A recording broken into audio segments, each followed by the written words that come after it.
سلام خدمت می فالووران عزیز، جاغلان و قربان. الان پاییز، فصل سرما. ایت اسرانه خوشمزه کدو حلوایی چسبه. بیشیم با هم ایت کدو حلوایی خوشمزه چکنیم. کدو حلوایی بهتری که از نوع انجیری یا خاشقویی بود، اما بیشتر کدوی آسانه فگیریم که خوشمزه تر و شیرین تره. کدو حلوایی از وسط قاچ بکنید، اون تخمان قشنگ جدا بکنید، به هر اندازه و تیکه‌ای که دوست دارید اون در ببرید.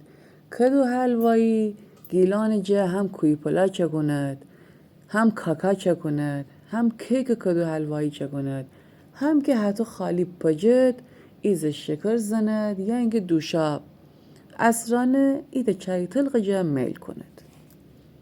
حالا شما هر جوری که دوست دارید تنید از کدو حلوایی استفاده بکنید.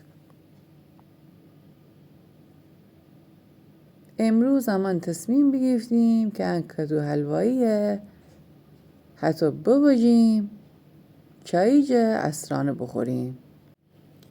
کدو حلوایی پوره امره تنیم کشتن نانم چه کنیم. کشتن نان آسانه خیلی معروف به نان خلفه هم ایسه. من بیشتر کیک کدو حلوایی چه کنم.